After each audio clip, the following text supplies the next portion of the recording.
Listo, buenos días, Daniel, Natalie. Bien, ahí está. Los derechos. Enfoque los derechos humanos, ¿ya? De frente. Hay una teoría naturalista y hay una teoría positivista. La teoría naturalista, ¿qué nos dice? Que los derechos humanos son inherentes. Inherentes. O sea, propios. Forman parte de nosotros. Es un bien jurídico que está dentro de nosotros. O sea, desde el punto de vista naturalista, los derechos humanos son propios, indelegables, inherentes a nosotros, dada nuestra condición de ser humano. O sea, porque somos seres humanos tenemos derecho a esa dignidad. ¿Y qué nos hace digno? Que se nos respete nuestros derechos humanos. Al margen del Estado, al margen de una ley, basta que seamos seres humanos para tener los derechos humanos. ¿Ya? En cambio, para los positivistas dicen, no, un momentito, dicen, un momentito. Primero, tiene que haber la constitución de un Estado, la formación de un Estado. Y el Estado, a través de sus normas jurídicas, de sus normas legales, ¿no? Reconocer los derechos humanos. Y recién allí, los seres humanos tendrán derechos humanos. O sea, para los naturalistas, los derechos humanos son anteriores al Estado. Para los positivistas, primero tiene que haber una formación de Estado para recién, ¿no?, tener derechos humanos. Muy bien, vamos a continuar. Acepciones del derecho. Hay un derecho objetivo y un derecho subjetivo. El derecho objetivo es la sumatoria de todas las normas jurídicas, ¿no?, y todos los tratados internacionales que un país forma parte. O sea, el derecho objetivo es el conjunto de normas jurídicas. La Constitución, las leyes, Código Civil, Penal, Laboral, Comercial, los tratados internacionales, los decretos supremos, las resoluciones supremas, todas esas normas jurídicas que estudian los abogados viene a ser el derecho objetivo. O sea, profesor, ¿estas normas se publican en el Diario Oficial Peruano? Sí. En cambio, el derecho subjetivo es otra cosa. Es lo que todos nosotros, los seres humanos, lo ejercemos. Es la facultad del ser humano para hacer, no hacer o exigir algo. Por ejemplo, ¿no? Por ejemplo, hoy terminas la clase, termina el partido con Perú, ¿no?, y salen a celebrar en la calle.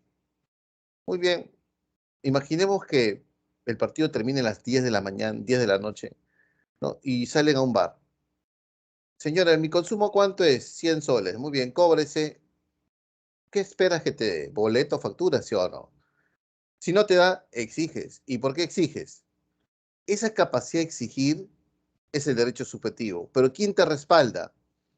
Según el Código Tributario, exactamente el reglamento de comprobantes de pago, nos dice que toda emisión o toda venta de un bien o servicio requiere la emisión de un comprobante de pago.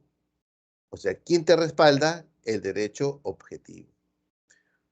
Cuando hubo la vacancia del presidente Vizcarra, ¿no?, y el ascenso a la presidencia de la República con Merino, los jóvenes salieron a protestar.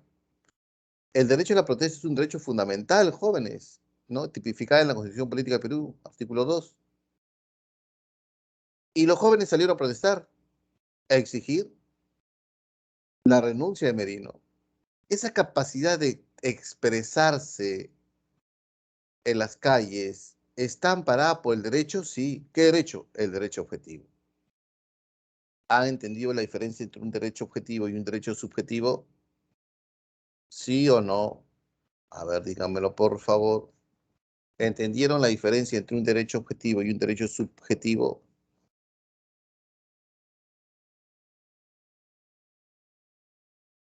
Otro ejemplo, profesor, otro ejemplo, ya viene otro ejemplo, ¿ya? Por ejemplo, por ejemplo, eres padre o madre, ¿ya? Te divorcias y tu ex cónyuge te gana la patria potestad, o sea, él va a ser responsable del niño, de su cuidado y alimentación. Tú como padre o madre que perdiste la patria potestad, ¿estás obligado o no estás obligada a solventar al hijo? También. ¿Qué pasaría si te olvidas de tu hijo? Ah, profesor, ¿y dónde está el derecho subjetivo del hijo? ¿El hijo puede demandarte por un juicio de alimentos, sí o no? Claro, ¿y por qué el hijo puede demandar por juicios de alimentos? Esa capacidad de ejercer, exigir o no hacer algo es el derecho subjetivo. Pero ¿quién lo respalda? ¿Dónde está escrito que el hijo tiene derecho a una alimentación, una educación, una protección? En el derecho objetivo, en el Código Civil peruano. Entonces, si exigimos algo, es porque la ley nos exige. Si exigimos algo, no, es derecho subjetivo. Pero ¿quién nos ampara? El derecho objetivo, la ley.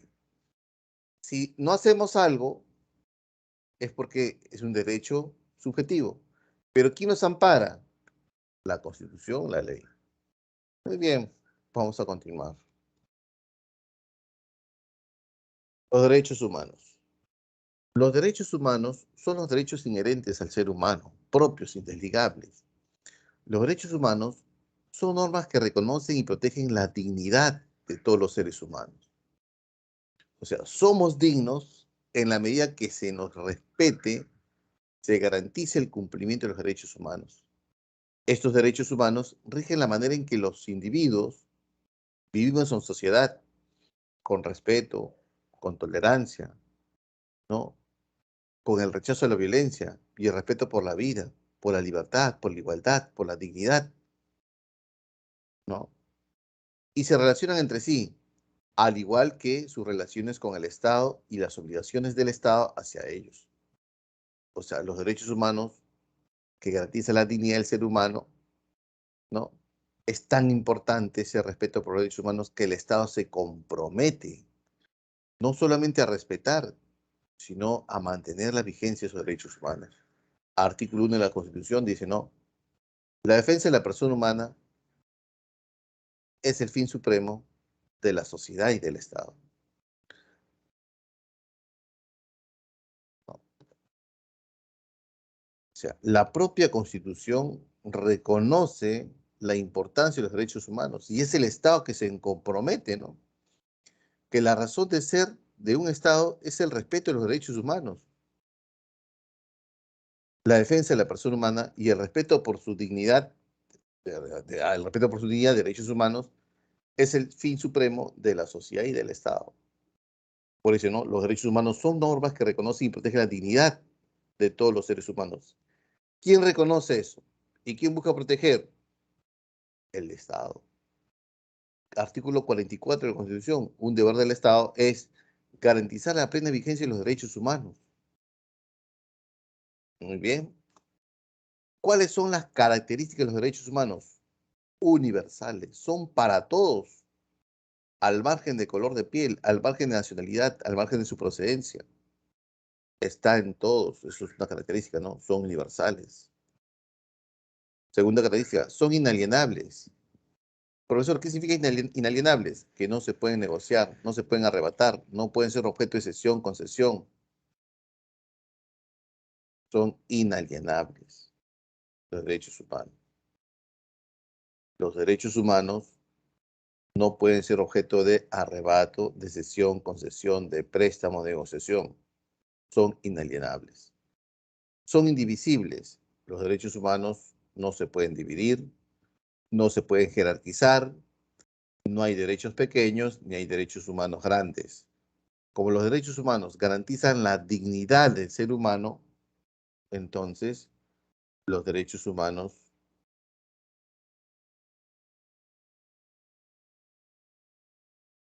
son, los derechos humanos son un bloque compacto, ¿no? Que garantizan la dignidad. Entonces todos los derechos humanos son importantísimos.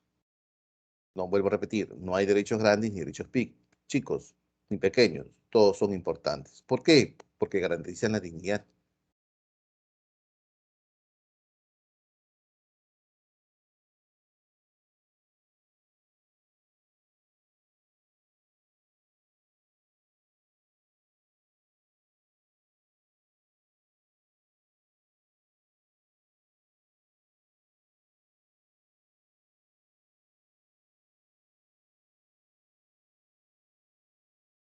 ¿Ya?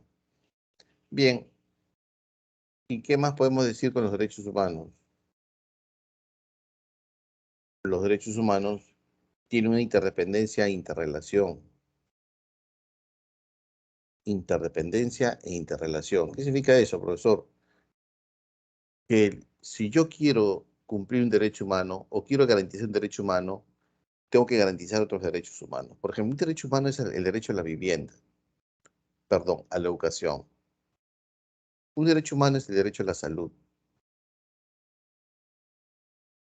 Profesor, ¿y yo cómo puedo garantizar el derecho a la salud de mis hijos si no sé, por ejemplo,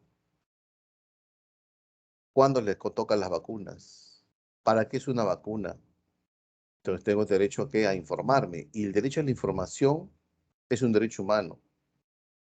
Un padre bien educado, pues va a proteger bien a sus hijos en salud. Entonces, la educación, ¿no? Y la salud son interdependientes. Claro que sí, profesor. Porque si soy un niño bien educado, sé cuidarme, sé alimentarme, ¿no? Si soy una madre bien alimentada, perdón, bien educada, sé las propiedades de los alimentos, ¿no?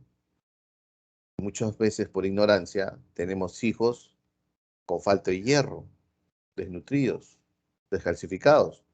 Y a pesar que hay alimentos en nuestro entorno, por el descuido, o quizás por la ignorancia, ¿no?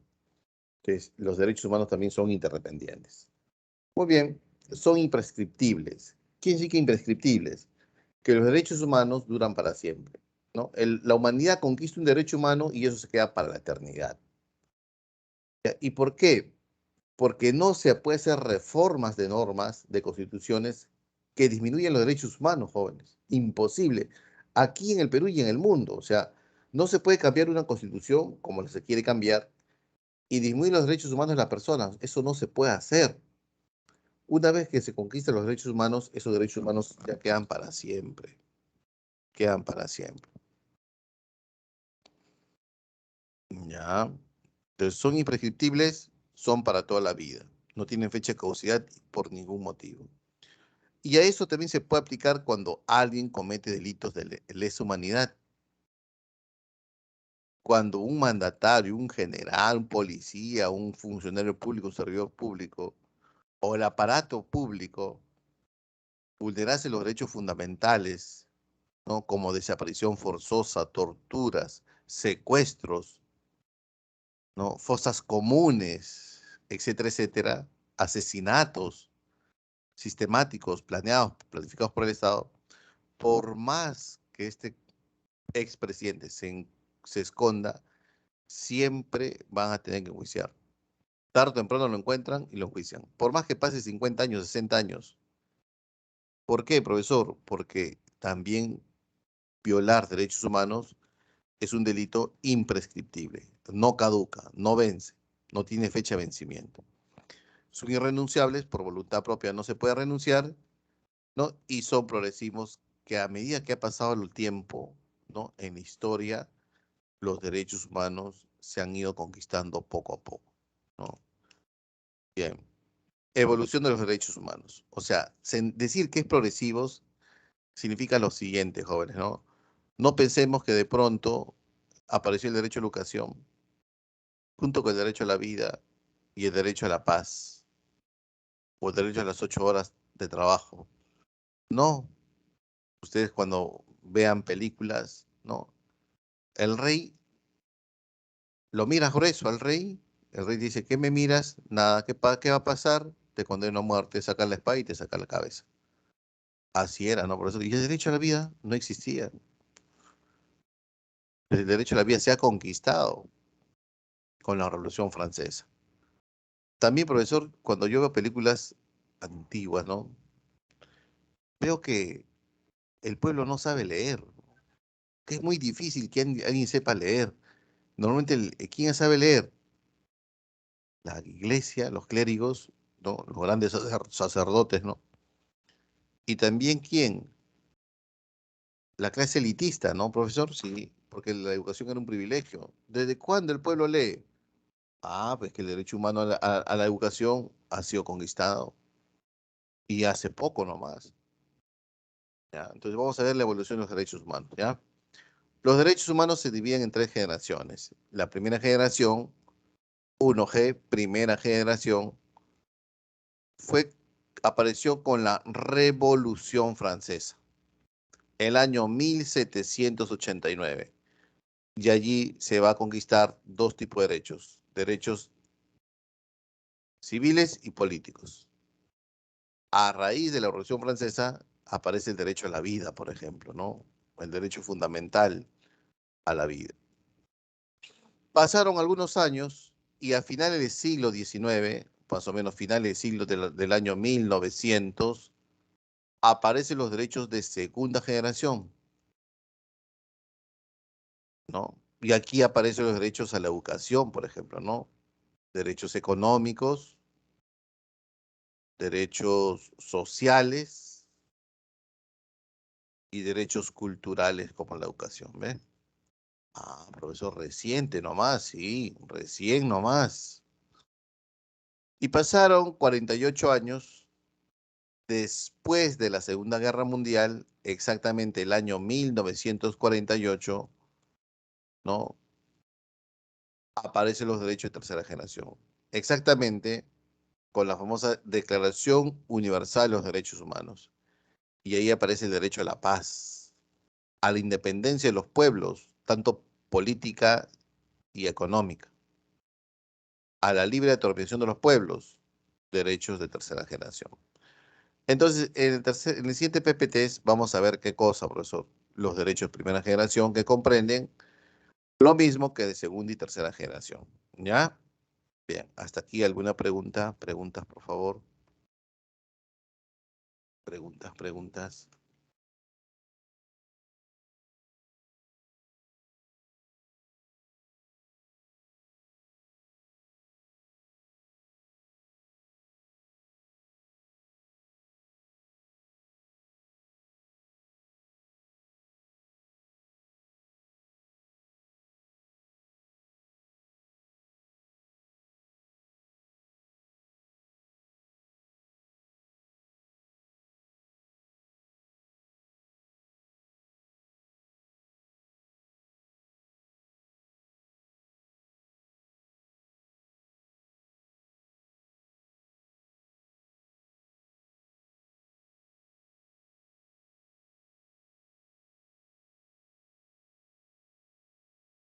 ¿Alguna pregunta?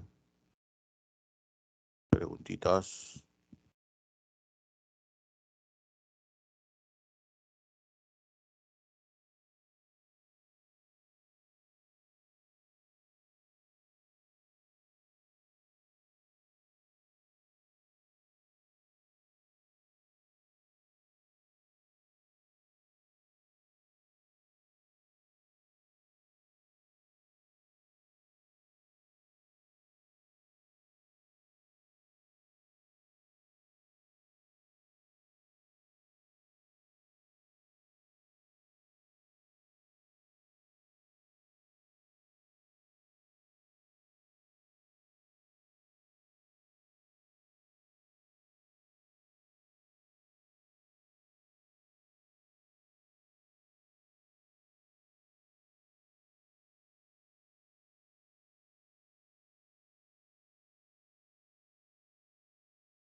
No, no hay ninguna.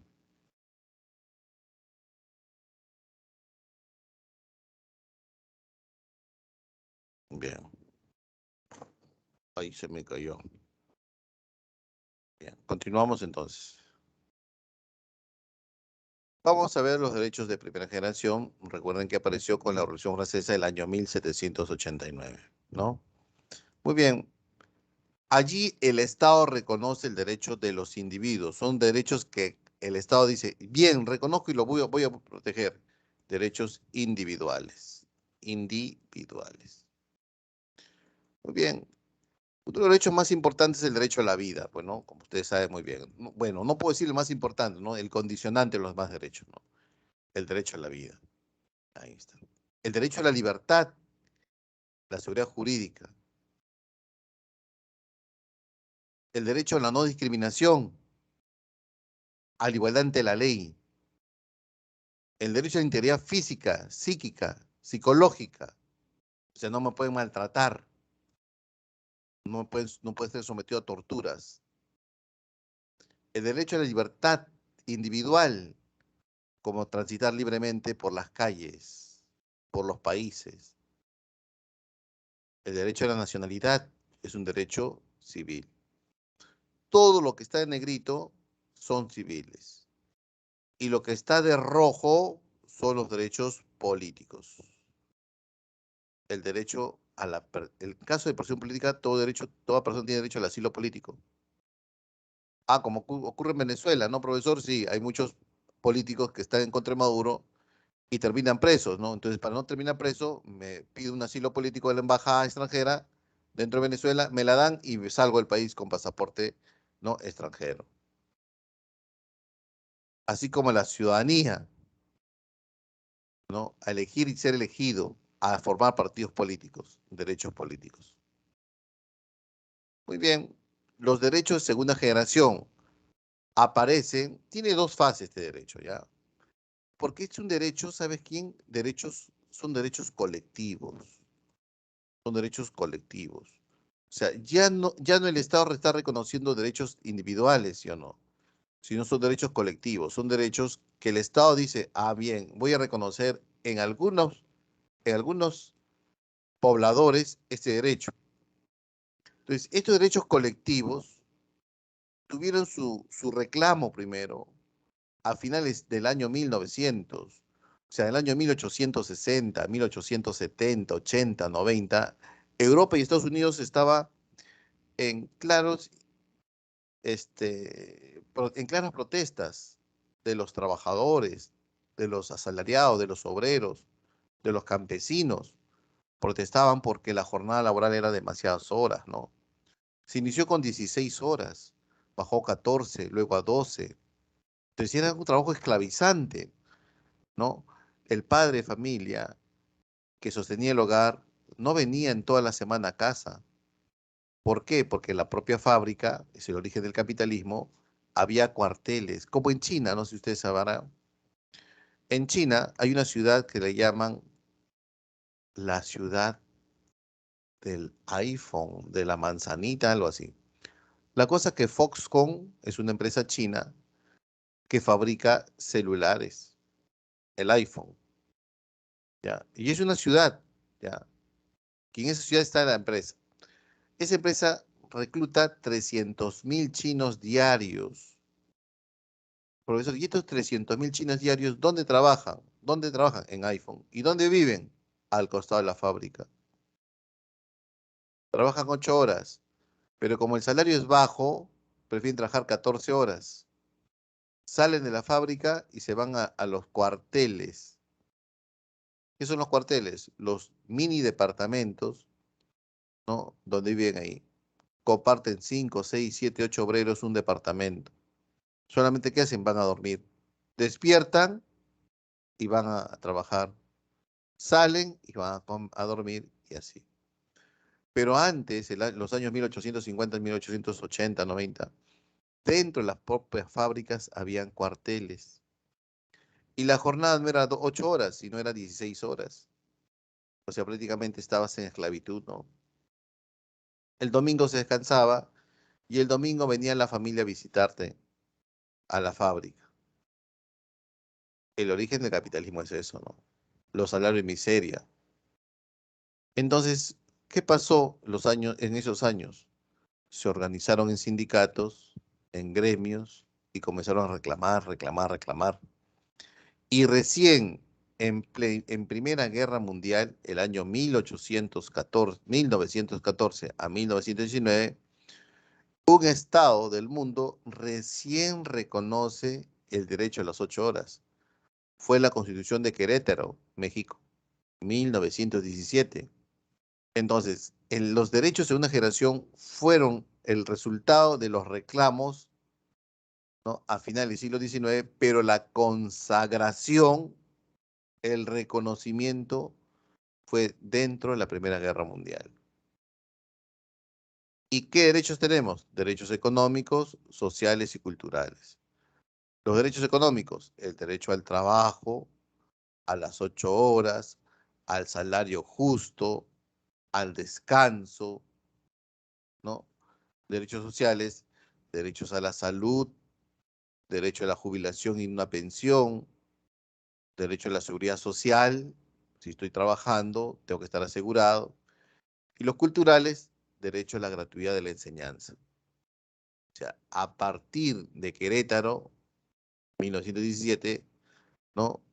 Fue México el primer país del mundo en reconocer que la educación es un derecho humano, ¿no? Y que eso sirvió luego para que las demás constituciones occidentales, ¿no? Se basen en eso, ¿no? Normalmente es al revés, ¿no? Las constituciones de Europa y Estados Unidos influenciaron en constituciones de Latinoamérica, pero la mexicana en el año 1917 fue influencia para el resto de las constituciones. Muy bien. Y luego vienen los derechos de tercera generación. Los derechos de tercera generación aparecen después de la Segunda Guerra Mundial. La Segunda Guerra Mundial termina el año 1945 y 3 años después, el año 1948, un 10 de diciembre del año 1948, la Tercera Asamblea General de Naciones Unidas aprueba y proclama los derechos de tercera generación. O sea, los derechos de tercera generación aparecen con la famosa Declaración Universal de los Derechos Humanos por parte de las Naciones Unidas, ONU, por parte de la ONU, ¿no? Ahí está más bonito. Ahora, son derechos de los pueblos. Profesor, ¿por qué le llaman derecho de los pueblos? Porque los países no alineados fueron los que promovieron este tipo de derecho.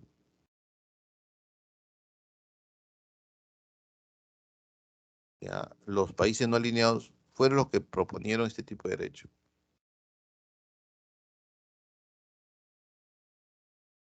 El derecho de los pueblos.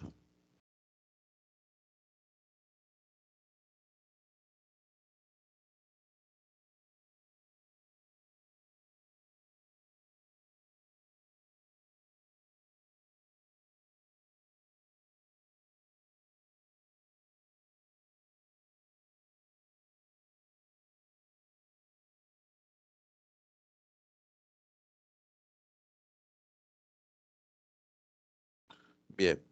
Ahora, ¿qué trae estos derechos de tercera generación? Claro, después de la Segunda Guerra Mundial, ¿qué queríamos? Entendimiento, ¿no?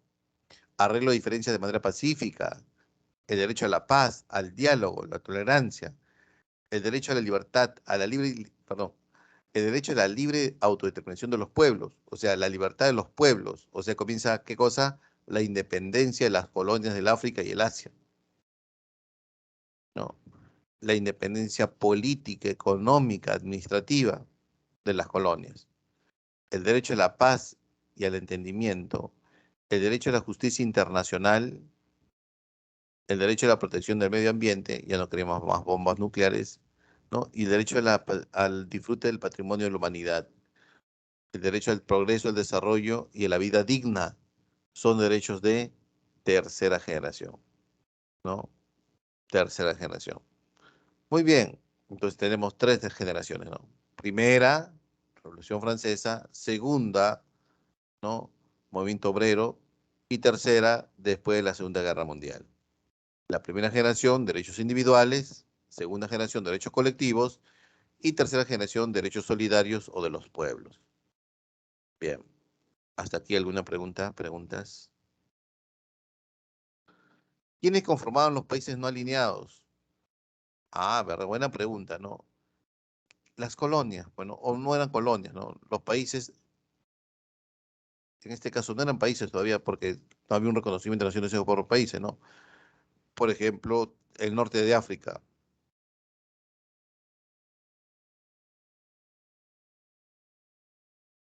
la India.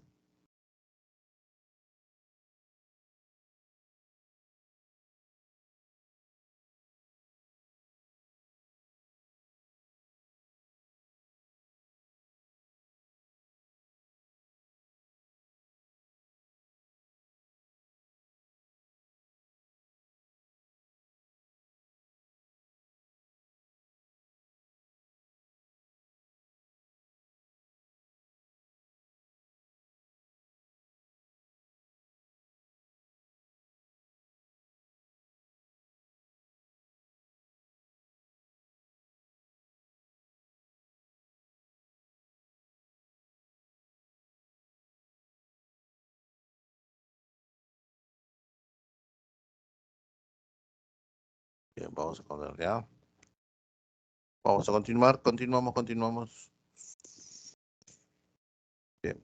Instrumentos jurídicos que protegen los derechos humanos. Bien. Aquí tenemos, por ejemplo, ¿no?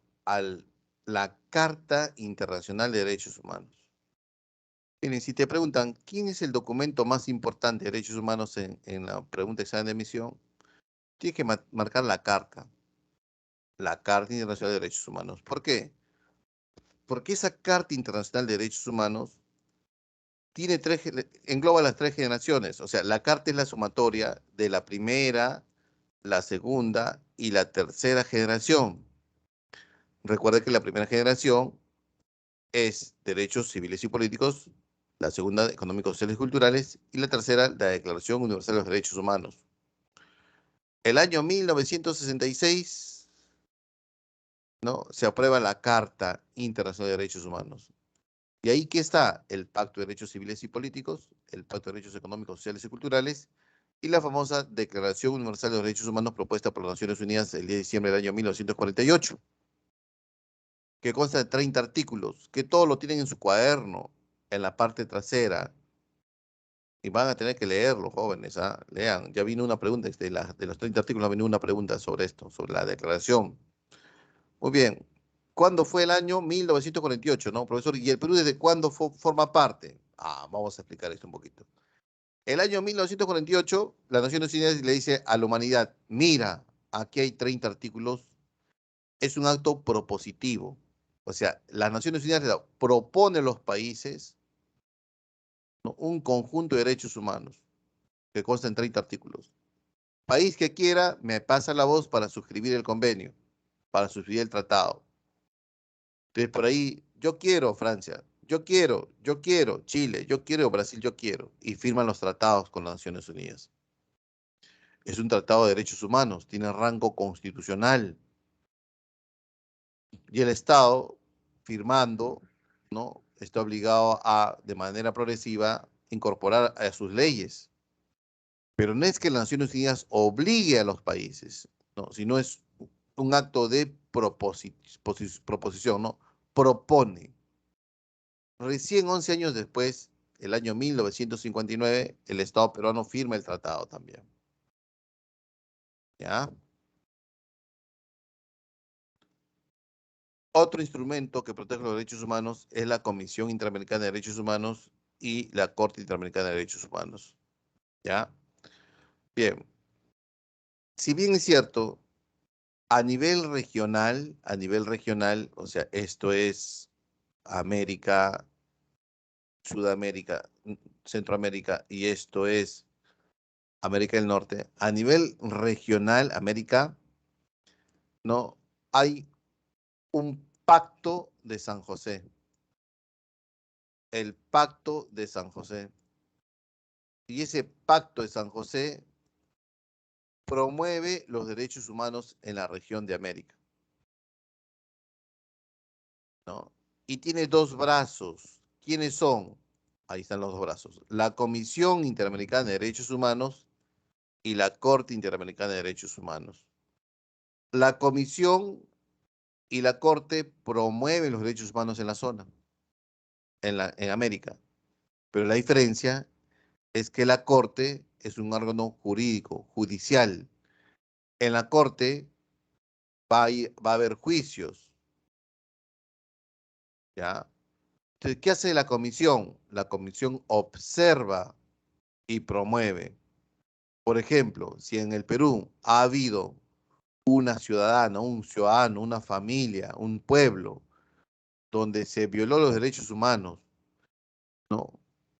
Y esta familia se quejó a instituciones del Estado, como el Poder Judicial, iniciaron un juicio y llegaron a la Corte Suprema, y la Corte Suprema no les dio la razón, entonces esta familia, como el Perú es un país firmante del pacto, denuncia a la comisión.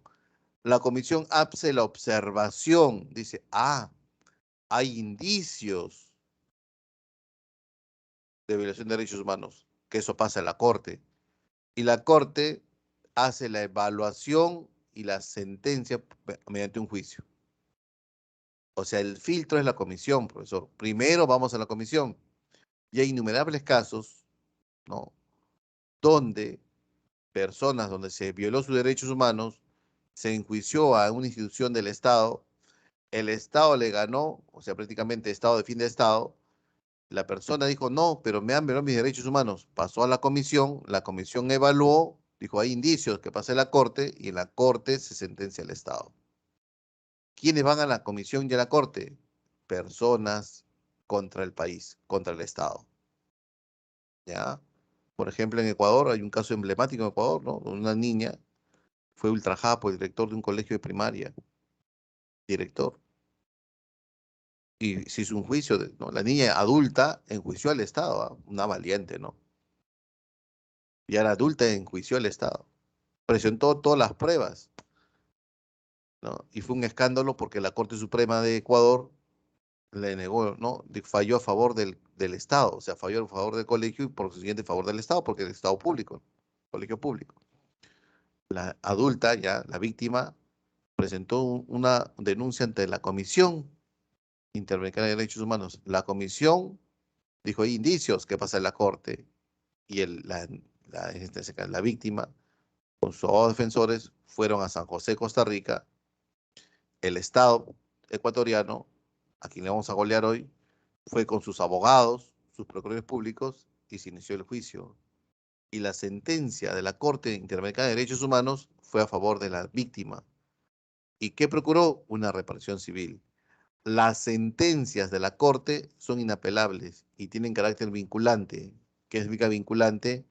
Que el Estado, como es firmante del pacto, está obligado a acatar.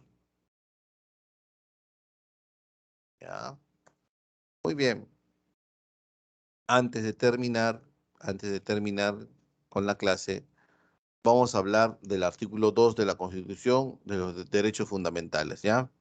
Muy atentos, por favor, porque yo sé que tú también lo vas a leer, ¿no? Y lo voy a dejar como tarea. Lee el artículo 1, 2 y 3 de la Constitución. Yo voy a leer el 2 y voy a tratar de interpretarlo, ¿ya? Artículo 2. Toda persona tiene derecho a la vida, a su identidad, a su integridad moral, psíquica y física y a su libre desarrollo y bienestar. El concebido, el bebito que está en la barriguita de mamá, es sujeto de derecho en todo cuanto le favorece. Toda persona tiene derecho a la igualdad ante la ley. Nadie ser discriminado por motivo de origen, raza, sexo, idioma, religión, opinión, condición económica o de cualquier otra índole. Propio, por feíto, mejor entrar a la discoteca. Presenta tu queja. A la libertad de conciencia y de religión, en forma individual y asociada. No hay persecución por razón de ideas o creencias. Profesor, yo soy pescadito. Profesor, yo soy para sufrir y el Estado no te puede perseguir por eso. El ejercicio público de toda la confesión es libre. Profesor, yo agarré mi túnica de pescadito y comencé a hablar de Dios en la plaza. Y el serenazgo quiso votarme y yo le enseñé el artículo 2, numeral 3 de la Constitución. Me dijo, ya quédate, pero no hagas escándalo. No estaba haciendo escándalo, ¿no? El ejercicio público de todas las confesiones es libre siempre que no ofenda la moral ni afecte el orden público. Toda persona tenemos derecho a la libertad de información, de opinión, expresión y difusión del pensamiento mediante la palabra, oral, escrita o la imagen, por cualquier medio de comunicación social, sin previa autorización ni censura ni impedimento de algunos, bajo las responsabilidades de ley. Los delitos cometidos por medio del libro, la prensa o demás medios de comunicación social se tipifican en el Código Penal y se juzgan en un fuero común.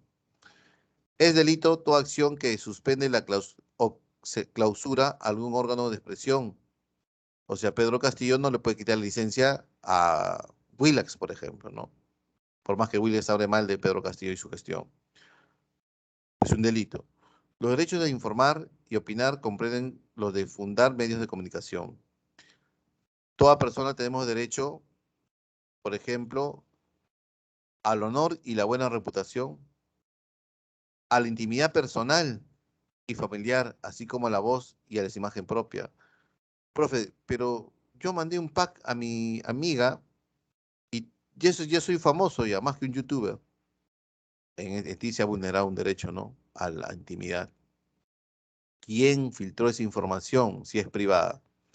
Toda persona afectada por afirmaciones inexactas o agraviadas en cualquier medio de comunicación social, tiene derecho a que éste se rectifique. O sea, profesor, de repente ahora como los asaltos están de moda, entraron a robar en Cafarma, ¿no? Pero justo tú entraste antes del robo, ¿no? Entonces la periodista dice, ¿no? A ver, por favor, ¿puedes retroceder la imagen? Mira, chico, me parece muy sospechoso que antes que entren los malhechores, entre este chico y tú estás mirando la cámara, ¿no? Entra y a los 30 segundos sale y es una llamada por teléfono. Yo imagino que él fue el campana, ¿ah? Él fue a verificar, dijo, está libre, llamó a sus cómplices y entraron a robar. A ver, por favor, haga un close-up al chico y sales tu imagen. Pero ¿qué pasó? Exactamente eres tú la imagen. Pero tú fuiste a Inca Pharma a comprar un antibiótico y no había. Cuando saliste, llamaste a mamá, mamá, no hay en este Inca Pharma, me voy al otro que está a 5 cuadras. Mamá te dijo, sí. Y eso es fácil corroborar, porque de repente tú estás detenido. Llama. La policía puede levantar el secreto de tus comunicaciones mediante el juez. Sí, realmente lo que dice está bien, es inocente. Ahora vas, sales libre y le presentas una carta notarial al Canal 2 y al 5, que han desprestigiado tu honor, ¿no? Y ellos tienen la obligación de rectificarse. Así, ¿no? Señores, señores televidentes, bueno, hace 2 días difundimos una imagen argumentando que un joven era un cómplice de un robo, ¿no? Le pedimos las disculpas correspondientes porque el chico es un pan de Dios.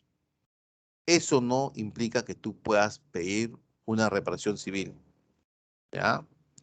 Toda persona tiene derecho a la libertad de creación intelectual, artística, técnica y científica, así como a la propiedad sobre dichas creaciones y a su producto.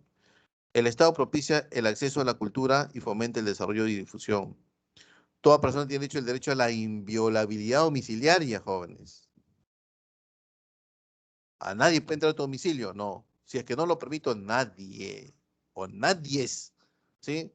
Nadie puede ingresar en él sin efectuar investigaciones o registros sin autorización de la persona que lo habita o sin mandato judicial, salvo flagrante delito o muy grave peligro de perpetración. Las excepciones por motivo de sanidad o de grave riesgo son reguladas por ley. Voy a explicar. ¿Estamos en un estado de derecho? Sí. ¿Hay estado de emergencia, jóvenes? Sí. Se ha declarado estado de emergencia en Lima y el Callao. Muy bien. Cuando se declara estado de emergencia, se pueden suspender 3 derechos fundamentales que te estoy leyendo. Uno, la inviolabilidad domiciliaria. Ahí sí, en estado de emergencia, la policía sí puede entrar y hacer registros. Dos, la libertad de tránsito se va a restringir con los toques de queda. Y tres, la libertad de reuniones. No puedes celebrar tu cumpleaños. No podrás salir libremente a la calle si hay toque de queda. Y tu inviolabilidad domiciliaria, que puede ser también tu trabajo, va a quedar suspendido. Pero si no hubiese estado de emergencia, profesor, nadie entra a tu domicilio, excepto cuando hay un mandato judicial, ¿no?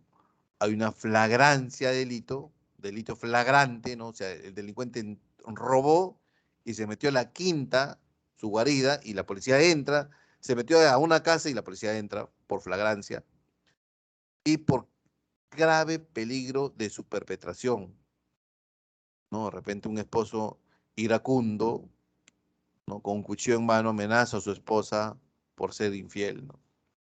O al revés, ¿no? Una señora iracunda amenaza de muerte con cuchillo en mano y cargante en el esposo por haber sido infiel. Entonces la policía, pues ahí no hay dudas, ahí hay una grave peligro, ¿sí o no? Entonces el policía entra. 10. Tenemos secreto de la inviolabilidad de las comunicaciones y documentos privados. O sea, profesor, mi ex quiere hackearme, va a cometer un delito, jóvenes, grave, y lo puedes denunciar, lo puedes meter preso, ¿sí? Las comunicaciones y telecomunicaciones o instrumentos solo pueden ser abiertos, incautados, interceptados o intervenidos por mandato judicial, por el juez. El juez ordena que chupateen, te hackeen. Profesor, si la policía lo hace,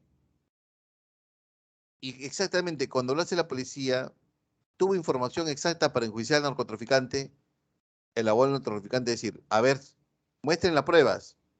Muy bien, hay un video, sí. Hay una llamada telefónica al fijo y al celular, sí. Ahora, señor juez, yo le digo a usted, ¿quién autorizó que se chupone a mi defendido? ¿Hubo un mandato judicial? No. Entonces, esta prueba es irrelevante. Irrelevante. Pero está clarísimo, ¿no?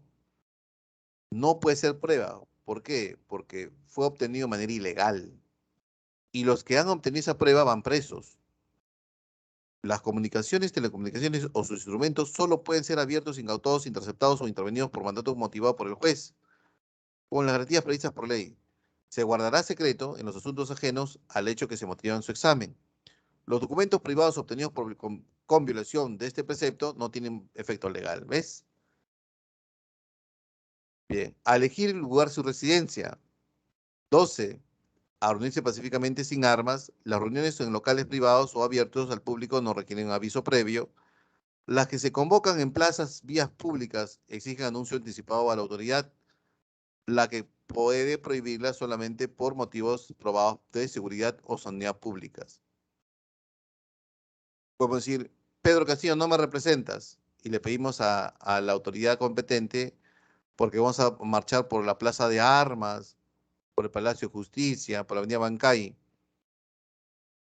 Entonces la autoridad dice, pero hay COVID, por motivo de sanidad se nos va a negar ese permiso. Toda persona tiene libertad de asociarse y constituir fundaciones. Toda persona tiene derecho a contratar con fines lícitos siempre que no contravengan la ley y el orden público, a trabajar libremente con sujeción a ley, a la propiedad y herencia. Toda persona tiene que participar en forma individual o social en la vida política, económica, social y cultural de la nación. Toda persona tiene derecho a mantener en reserva sobre sus convicciones políticas, filosóficas, religiosas o de cualquier otra índole. Entonces yo puedo decir aquí en el salón, a ver, chicos, señoritas y jóvenes, Piero Francescoli, ¿a qué iglesia o a qué vírgenes rezas? Usted me dice, Pedro, profesor, yo no creo en las vírgenes, no, yo soy ateo. O yo puedo decir, no, Abigail, ¿a qué iglesia vas? ¿Eres creyente? Entonces, ¿cómo me tienes que responder? Profesor, me mantengo en reserva mi convicción religiosa. Es un derecho fundamental, ¿ya? Y parece que eso no se respeta, ¿no? Porque cuando tú tienes un hermanito o eres padre de familia y quieres matricular a tu hijo en un colegio católico, te obligan prácticamente que tú seas católico, ¿no? ¿Dónde está la independencia? ¿Dónde está la libertad de elegir, profesor? Bien. A mantener reservas sobre sus convicciones políticas, filosóficas, religiosas o de cualquier otra índole, así como de guardar el secreto profesional. Eres periodista, ¿no? Y entrevistaste, por ejemplo, a un sospechoso de fraude financiero.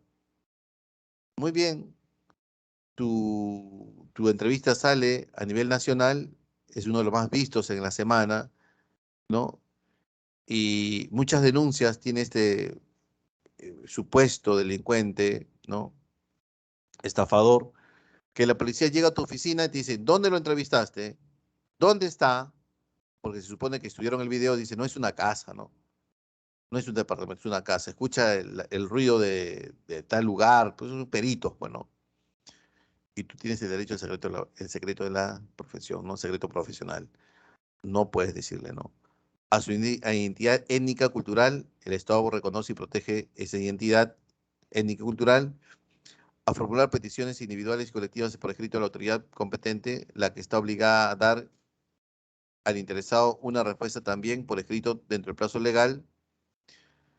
A su nacionalidad, nadie puede ser despojado de ella, tampoco puede ser privado del derecho a obtener o robar el pasaporte dentro o fuera del territorio de la República. El derecho a la paz, a la tranquilidad, al disfrute del tiempo libre, a la legítima defensa, a la libertad de seguridad personales en consecuencia. Nadie está obligado a hacer lo que la ley no manda ni impedido lo que la ley prohíbe. Nadie o no se permite forma alguna de restricción de la libertad personal. Salvo en los casos previstos por ley, están prohibidas la esclavitud, la servidumbre y la trata de seres humanos en cualquiera de sus formas. No hay prisión por deudas. Este principio no limita el mandato judicial de incumplimiento de derechos alimentarios. Profesor, le debo billete el BCP, no así preso. Pero si no le pasan la mantención a tu hijo menor de edad, sí puedes ir preso. Nadie será procesado ni condenado por un acto u omisión que al tiempo de cometerse no esté previamente calificado en la ley de manera expresa e inequívoca como infracción punible, ni sancionado con pena no previsto por la ley. Toda persona tiene, toda persona es considerada inocente mientras que no se haya declarado judicialmente su culpabilidad. Entonces hay una presunción de inocencia, ¿no? En estas elecciones regionales y de alcaldes para el noviembre de este año, muchos candidatos tienen problemas judiciales en el sentido que tienen denuncias. Entonces, de repente, los medios de comunicación, pero no es posible con denuncia por fraude, por estafa, por violación sexual, denuncias por peculado, por corrupción. No puede ser candidato. Falso, sí, porque hay un principio. Tú eres culpable, tú eres el delincuente cuando tengas recién sentencia judicial. La denuncia no limita tu derecho. Servidumbre de tipo esclavitud, jóvenes. ¿Ya? Ellos son trabajadores de casa. Nadie puede ser detenido sino por mandato judicial y escrito y motivado por el juez. Sabes muy bien, ¿no? Policía, ¿por qué me detienes? Te está pidiendo el juez. Ah, sí, se acordaron. Policía, ¿por qué me tienes? No tiene el DNI. Bien, son 4 horas por lo cual el policía te puede detener. 4 horas como máximo. Nadie puede ser detenido sino por mandamiento escrito o motivado por el juez o por las autoridades policiales caso de flagrante delito. Te detengo porque te vi robar. La detención no durará más del tiempo estrictamente necesario para la realización de las investigaciones y en todo caso el detenido debe ser puesto a disposición del juzgado competente dentro del plazo máximo de 48 horas. Son 48 horas, ya no son 24, son 48 horas. En los plazos no se aplican a los casos de terrorismo, espionaje, tráfico ilícito de drogas y a los delitos cometidos por organizaciones criminales. Cuando es terrorismo, narcotráfico, espionaje y crimen organizado, son 15 días, jóvenes. En tales casos, las autoridades policiales pueden efectuar la investigación preventiva por los presuntos implicados por un término no mayor a 15 días. Nadie puede ser incomunicado sino por caso indispensable para el esclarecimiento del delito. Nadie debe ser víctima de violencia moral, psíquica o física, ni sometido a tortura o a tratos inhumanos o humillantes. Eso debe presentar a tu vez, ¿no? Cualquiera puede pedir de inmediato el examen médico. Ah, profesor, entonces si alguien es detenido y en la comisaría nos pega el policía, fácil, ya me pegaste, pero abusivo eres, ¿no? Pues quítame las esposas, dice, ¿no? Te quita y te pega más duro todavía. Entonces, profesor, si me golpean, entonces yo voy al médico legista, pero antes del médico legista le metí un cabezazo a la pared para que me crean de verdad. Con ese médico legista tú vas a presentar una denuncia penal, ¿no? Porque es un derecho fundamental que se está violado, ¿no? El artículo 2, inciso 24, letra H. Nadie debe ser víctima de violencia moral, psíquica o física, ni sometido a tortura o tratos humanos o humillantes. Cualquiera puede pedir de inmediato el examen de médico de la persona agraviada o de aquella imposibilidad de recurrir por sí misma a la autoridad. Carecen de valor las declaraciones obtenidas por violencia. O sea, el policía te está torturando, dice, tú robaste, y como es tanto el dolor que te está generando, dice, sí, es ilegal. Quien la emplea incurre en responsabilidad. Bien, jóvenes. Agresión psíquica o psicológica, ¿no?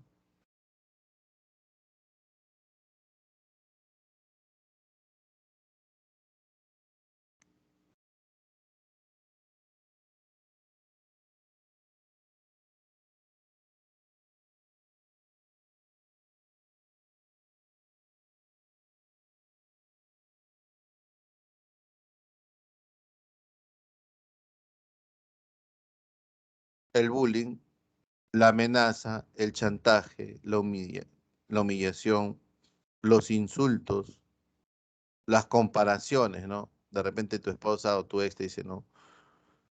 Oye, oye, gordinflón, oye, no estás, oye, rollón, oye, gordito, la indiferencia.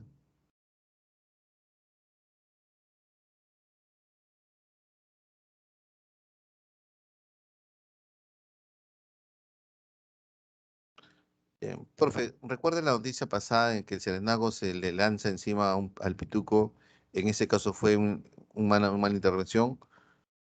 El video, el video es completo, ¿no? El video es que el intervenido, creo que estaba, no sé cómo estaba, ebrio estaría, pues, ¿no?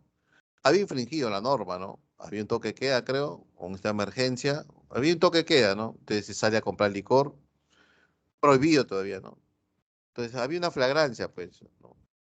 Entonces lo intervienen y él se lanza al sereno, ¿no? Porque el sereno le patea su botella, ¿no?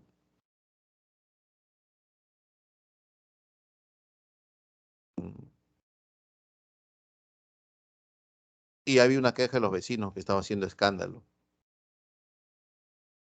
Si estábamos en toque de queda, ¿no? Se supone que no teníamos que hacer ese tipo de escándalo, ¿no? Por eso creo que la intervención ha sido legal y se ha aceptado, ¿no? Porque se le ha impuesto una multa, ¿no? De una OIT, 4.600 soles tenía que pagar. Ahora, se le ha librado fácil, porque fácilmente hubiese podido ser retenido por resistencia a la autoridad, porque insultó a los policías, ¿no? Y había resistencia a la autoridad, que es un delito. Y fácil se comía sus 6 meses de prisión, un año de prisión. La ha sacado fácil, la ha librado.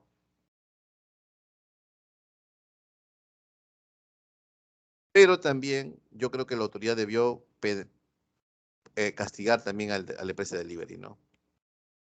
No puedes repartir licor en pleno toque de queda, ¿no? Ahí se quedó la autoridad. No sé si le habrá puesto su infracción. Muy bien, jóvenes.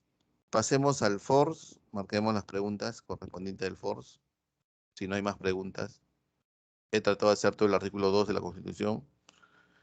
Y ese es el examen de hoy, ¿ya? De tus derechos fundamentales. Si no sacas 18 te juro que ese pack que me has mandado lo subo a las redes sociales. Esa es violencia, jóvenes, ¿no? Si no sacas 18 tu nota lo voy a publicar en toda pita. Esa es violencia, ¿no? Te voy a humillar, ¿no? Te voy a insultar. Esa es violencia. Y eso está prohibido, ¿no, profesor? Sí, derecho fundamental, ¿no? Lo denuncio, profe. Dicen, ya están, quieren denunciarme. Bien, no voy a hacer eso, pues ya. Vamos, marquemos, por favor, marquemos. Mande la dirección, Jesucito. Ahí está, Jesucito. Ya está. Marquemos 18, ¿ah? Si no, me convierto en profesor de biología.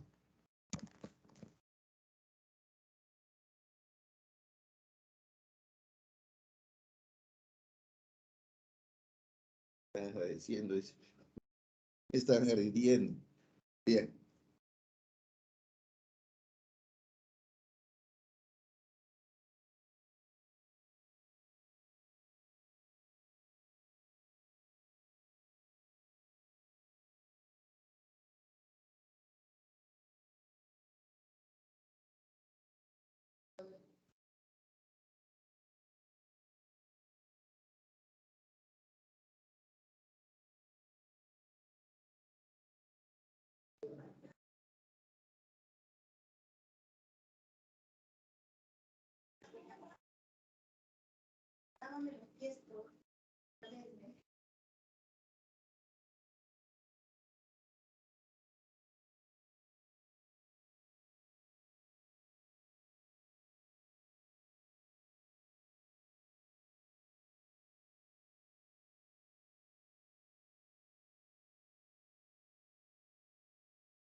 Muy bien, vamos a esperar a los demás, a ver.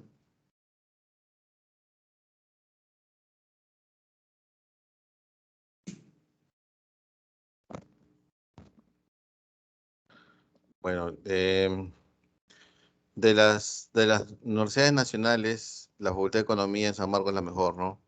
La más prestigiada. La UNI también tiene su Facultad de Ciencia e Ingeniería Económica, de las nacionales, ¿no? En las particulares, Pacífico cabeza del ranking en economía, la Universidad del Pacífico.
Ya depende del bolsillo de ustedes, ¿no?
Un minuto más para ver, para avanzar, ¿ya?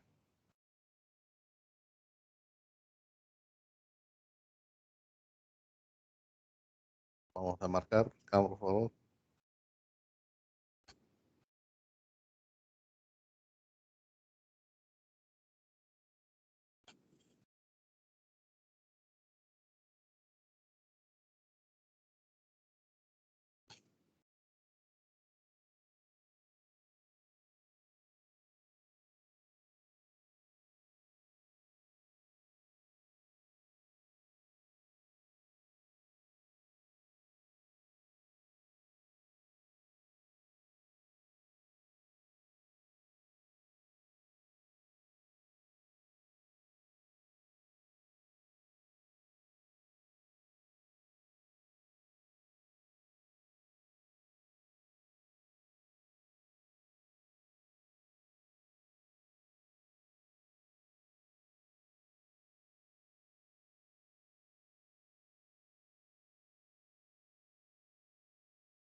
Bien, vamos a marcar, jóvenes, ya marquemos,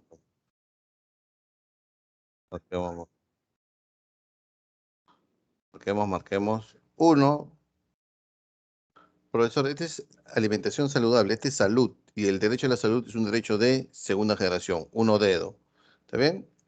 Dos, marquemos la dos, por favor, que marcaste la dos, la dos. No, bien, mi indiferencia es peor. Ya, a ver, la dos, la dos, la dos. Ah, profesor, la dos sería, ya. Aquí hay una clara vulneración del derecho a la no discriminación, ¿no? Ah, profesor, no fue tratada de igual, a la igualdad ante la ley y la educación. Dos casas. Bien, 3 y 4, marquemos 3 y 4. Marquemos 3 y 4, por favor.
Tres y 4, marquemos, por favor, 3 y 4. Marquemos, marquemos.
Vamos, 3 y 4. Bien, ese discurso está menoscabando la igualdad, ¿sí o no? A los derechos, claro, profesor, eso. Y la 4, el habeas corpus define la libertad individual. Y la libertad individual, libertad de tránsito, es un derecho fundamental, ¿sí o no? Entonces el juez le da la razón, se ha vulnerado un derecho fundamental. 4 beso. 5, vamos con la 5, por favor.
Bien. Claro, si ha cometido delito de lesa humanidad, lo van a perseguir y lo van a encarcelar, ¿sí o no? Porque el delito que cometes por violación de derechos humanos se han vuelto imprescriptibles, ¿no?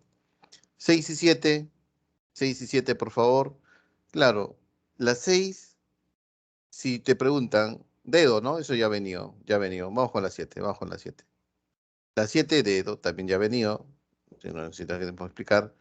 8 y 9, ya ha venido,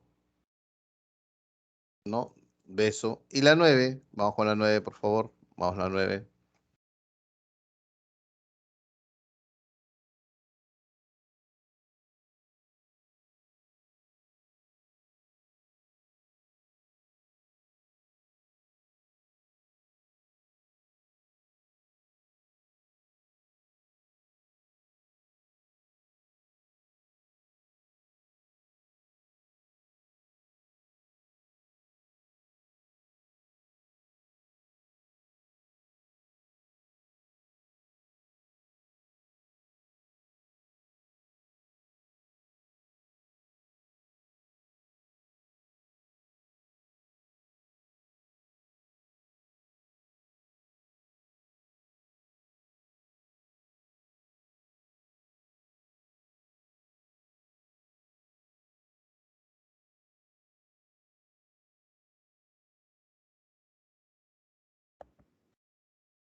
Claro, por el color de piel nos puedes discriminar, ¿no? Beso, bien, beso, bien, bien. 10 y 11, marquemos 10 y 11.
Derecho a la opinión, ¿no? Dedo, lo vimos en Derechos Fundamentales cuando estaba leyendo el artículo 2 de la Constitución. Aquí derechos sociales y económicos, derecho social y económico. Derecho económico, el derecho al trabajo, 8 horas, ¿no? El derecho social a la salud, a la pensión. Bien. Ahora, reconocidos por el Estado peruano. Bien, en el Estado, en la Constitución Política del Perú no hay derecho cultural. El derecho a la educación, jóvenes, el derecho a la educación es un derecho social. Entonces sería uno, 2 y 3. Entonces la clase sería uno, 3 y 5, ¿no? Uno, 3 y 5 de eso. 12 y 13, marquemos 12 y 13.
ese es por dato, ¿no?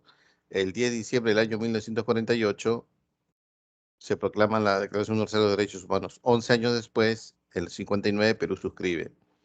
13, pues en Turquía hay matanzas, ¿no? Y se ha transgredido ciertas características de los derechos humanos como la inviolabilidad y la inalienabilidad de los derechos humanos, ¿no? 13, beso.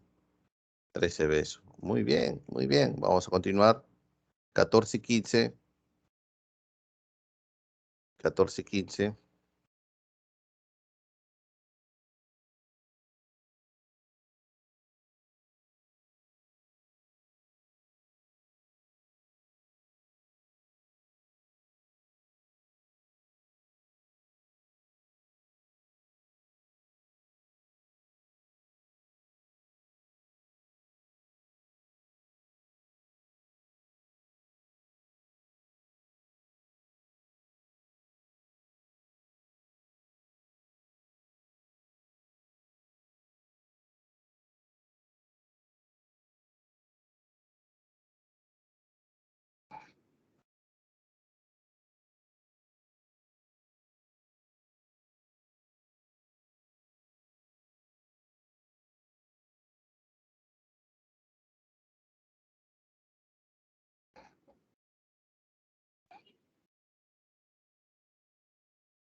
Ya para terminar, pues aquí se ha transgredido un derecho fundamental que es el derecho a la inviolabilidad del domiciliaria, ¿no?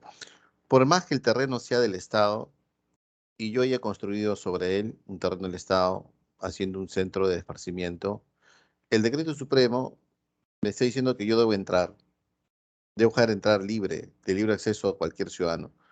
Y no está mi propiedad privada.